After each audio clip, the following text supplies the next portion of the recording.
Hi, I'm Jack Canfield, and today I'd like to talk to you about the future of your business. If you're a coach, trainer, speaker, consultant, or someone who offers some sort of professional service, it's important to have a game plan for how you plan to grow your business in the months ahead. And today I'd like to give you some tips to help you do just that.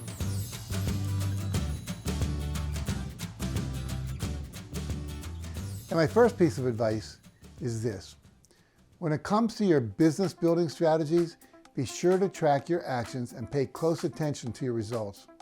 Now, this is always important and something you should always be doing, of course, but if there's one thing the past few years have shown us, is that everything can change on a dime, and the approaches that used to work before can stop getting results literally overnight. So the more you pay attention to what's happening in your industry and your business, the better situated you'll be. Now, my next piece of advice is to do more of what works and less of what doesn't. Now, this may sound obvious and like a no-brainer, but you will be surprised at how hard it can be for some people to change their habits. For example, if the best way for them to grow their mailing list has been to offer free webinars via paid advertising on Facebook, that's what they're going to keep doing, even as the results continue to decline. They tell themselves that it was the marketing copy that didn't work, or maybe the offer wasn't as good this time around, instead of realizing that the cause may be much more significant and more indicative of a major industry-wide shift. Also, remember the Pareto principle, otherwise known as the 80-20 rule, which states that for many outcomes, roughly 80% of consequences come from just 20% of causes. In other words, a small percentage of causes have an outsized effect. And this concept is important to understand because it can help you identify which initiatives, practices, and activities to prioritize so you can make the most impact. So take the time to see if you can identify which activities, that 20%, are producing your best results, and decrease or eliminate the activities that aren't. So as you take action in your business, make sure to pay close attention to the actions that you take that are getting the kind of results you want, as well as the ones that aren't.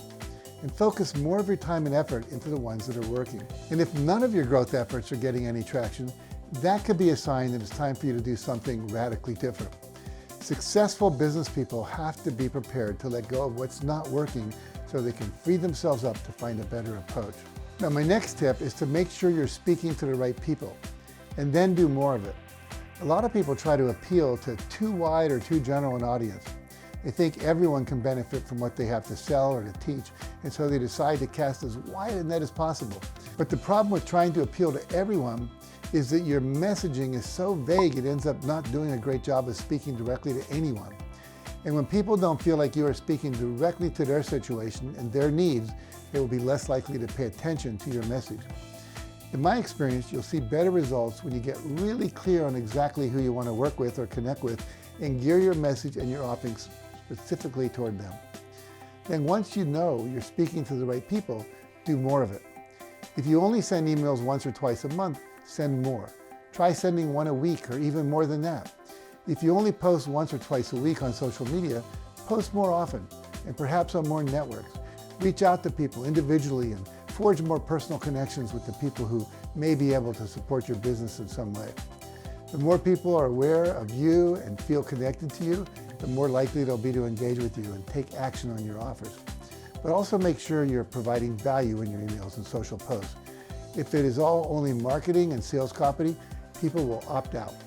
Most people advise at least 2 contacts that are purely valuable content before you follow that with marketing messages. Following on that idea, my next piece of advice is to make sure you're offering something your people actually want. It's great if you're able to grow a sizable email list or social media community, but if they're not taking action on your offers, that's a sign there's a critical disconnect somewhere that you need to address. You are likely either talking to the wrong people or you're offering things they just aren't interested in buying, or what you are charging may be out of alignment with what they can afford or are willing to pay for your product or your service. For example, if you offer self-help workshops and your community is largely made up of people who would never sign up for a self-help workshop in a million years, no matter how much they might need it, you're never going to see a lot of action on your offers. In that case, you either have to change the people you're talking to or look for a way to offer them something they actually do want and are eager to take action on. Now, if your offers aren't getting a lot of traction, as I said, you may also want to reevaluate them in terms of their value and pricing strategy. Now, I'm going to say something a little controversial here. There are a lot of experts out there who will tell you how important it is to charge what you're worth, and you should. But if you're just starting out and haven't built up the kind of reputation needed to catch the eye of clients who are willing to pay what you think you're worth, you may want to adjust your strategy and work your way up to that point.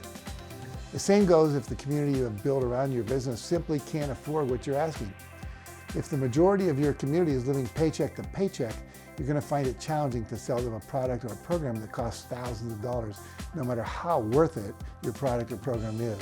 That's just simple economics. But what you can do is come up with something you can offer them that fits within their price range. Maybe that means a group coaching program or an online self-study program that you can sell at a lower price point because it doesn't take up too much of your personal time to run it. Now finally, in terms of your marketing, again, I encourage you to focus on the marketing efforts that are getting the best results and be prepared to explore new strategies. Right now, if you talk to most marketing experts, they'll tell you that short-form video is all the rage. I'm talking about the 60 to 90-second videos you can see on TikTok or increasingly on Instagram and Facebook. This is the most popular and most consumed form of media being consumed online right now. But remember that popularity is largely being driven by TikTok, which skews toward a much younger audience than, say, Facebook or Instagram. I've seen articles claiming that TikTok and short-form videos are also increasing in popularity with older audiences as well. But remember, that includes videos like cat videos and cute baby animal videos, not to mention humorous videos. Just because this type of content is very popular doesn't mean that it appeals to your target audience or that it lends itself very well to the type of content that you offer. That said, if you can figure out a way to offer powerful snippets of value via short videos, it's definitely worth posting them on Instagram and Facebook and TikTok to see if your right fit audience responds to them. Just remember that the social media landscape is always changing, and what worked last year may not work at all this year. You've got to be willing to experiment. Just remember that your value is still primarily in your email list. All of your other marketing efforts should ideally be geared toward encouraging people to sign up for your emails, because that's where you will likely find it easiest to cultivate a relationship with them and motivate them to take action on your offers. Also, if you offer professional B2B services, you may want to revisit LinkedIn as a primary marketing and networking hub. I'm seeing more marketers turn to LinkedIn these days as a more reliable way to find other professionals who are actually interested in talking business as opposed to watching all those cute baby animal videos. So if LinkedIn isn't something you've invested a lot of time in and effort before, maybe now's the time to start. Just remember that even when it comes to marketing, the more personal your communications and connections, the more valuable it will be. You may find your time is better spent cultivating one-to-one relationships with people who may be willing to have you appear on their podcast or host a free workshop for their community and growing your list that way, as opposed to throwing all your money down the Facebook and Instagram rabbit hole. So if there's just one takeaway I could leave you with, it would be this. Your best chances of growing your business will most likely come from successful collaborations with other people in your general industry and with businesses that are complementary but not necessarily competitive to your own. So look for people who are already serving the same clientele that you want to work with, and then form relationships with these people and look for ways that you can help their communities in ways that they can't. And by giving, you shall receive. And it's a great way to put yourself out there and introduce yourself to new communities. The more people who know you exist, the easier it will be for you to grow your business. All right, those are my main recommendations for how to build your business in the months ahead. And if you have big plans to grow your business this year, please share them in the comments below. I'd love to hear about your goals and what your plans are. Now, if you found this video helpful, please make sure you like it, share it with a friend who may need it, and subscribe to my channel for more videos like this one. And for some additional business growth strategies, be sure to visit JackCanfield.com and check out the links in the description below as well. And let me know what you think in the comments. Thanks for watching.